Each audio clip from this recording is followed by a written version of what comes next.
Three idiots का फुनसुक वांगडू याद है ना? वो पूरी तरीके से कोई इमेजिनरी कैरेक्टर नहीं था। वो कैरेक्टर इंस्पायर्ड था रियल लाइफ फुनसुक वांगडू यानी लद्दाख के मिस्टर सोनम वांगचुक से। और ये कैरेक्टर फिर से हेडलाइंस में है, पर इस बार किसी इन्वेंशन की वजह से नहीं, बल्कि अपने प्रोटेस्ट और अरेस्ट की वजह से। सवाल यह है कि सोनम वांगचुक असल में कौन है और उन्होंने ऐसा क्या किया कि उन्हें अरेस्ट कर लिया गया।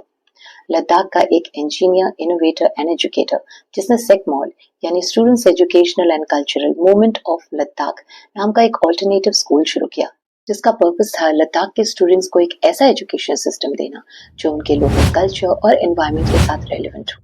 इसके अलावा वो आइस स्तूपा के भी क्रिएटर है, जो एक आर्टिफिशियल ग्लेशियर है और जिससे पानी की प्रॉब्लम को सॉल्व किया जा सका।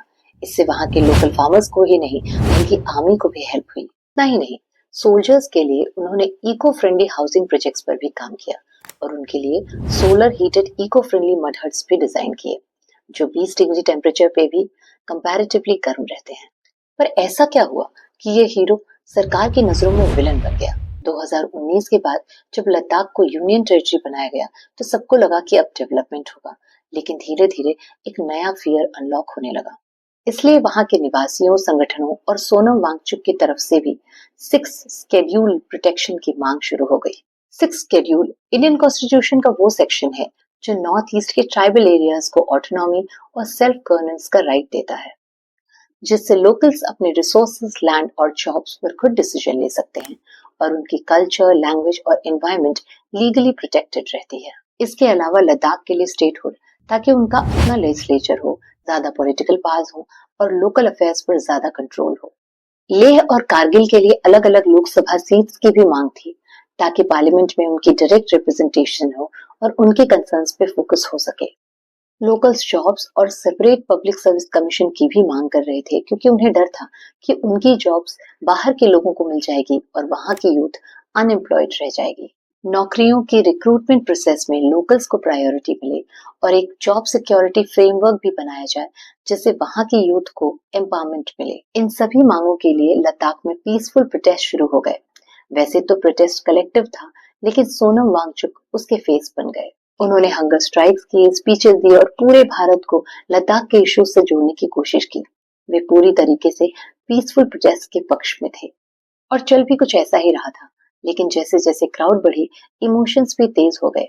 कुछ लोग आगे बढ़े और उन्होंने पत्थर फेंके, पब्लिक प्रॉपर्टी को भी नुकसान पहुंचाया। इस एक हरकत ने सारा माहौल ही खराब कर दिया। सिक्योरिटी फोर्सेस ने तुरंत रिएक्ट किया। टीयर गैस, लाठी चार्ज और जगह जगह फायरिंग हुई। लैक ऑफ कम्युनिकेशन की वजह से ये प्रोटेस्ट और वायलेंट हो गए। सरकार का कहना था कि कुछ स्पीचेस और रेफरेंसेस, जैसे कि नेपाल का जेनजी रेवोल्यूशन और अरब स्प्रिंग कंपैरिजन से भीड़ और भड़की। सोनम वांगचुक की बातें भीड़ को भड़काने वाली मानी गई। इंटरनेट पर रूमर्स और एडिटेड क्लिप्स ना फैले, इसलिए कुछ जगहों पर अथॉरिटीज ने इंटरनेट की फैसिलिटी को ही बंद कर दिया।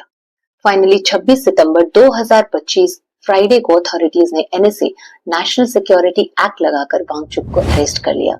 उनका कहना था कि उनकी बातों ने पब्लिक ऑर्डर को डिस्टर्ब किया है।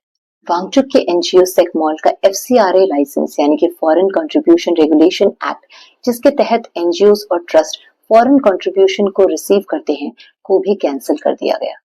सीबीआई की इंक्वायरीज तो चल ही रही है, पर इसके अलावा उनके फॉरेन कॉन्टैक्ट्स की भी बातें की जा रही है। सोनम वांगचुक और उनके परिवार ने इन सारे एलिगेशंस को डिनाई किया है। देश का निवासी होने के नाते हम क्या सोचते हैं, ये भी इम्पोर्टेंट है। एडिटेड क्लिप्स और ऑडियोज को फैलाना सही स्टेप नहीं होगा। मिसकम्युनिकेशन खतरनाक साबित हो सकती है। जल्दबाजी में और कम ज्ञान के साथ ओपिनियंस बनाना भी गलत होगा। लद्दाख की कहानी सिर्फ एक प्रोटेस्ट या एक अरेस्ट की कहानी नहीं है। ये कहानी वहां की पूरी पहचान और वहां के निवासियों के भविष्य से जुड़ी है। आई होप कि ये इन्वेस्टिगेशन जल्दी खत्म हो और सोनम वांगचुक का पॉजिटिव विजन देश में मिसाल कायम करे। सरकार और अथॉरिटीज सब कुछ देख परख कर सही फैसला करें। Hope for the best.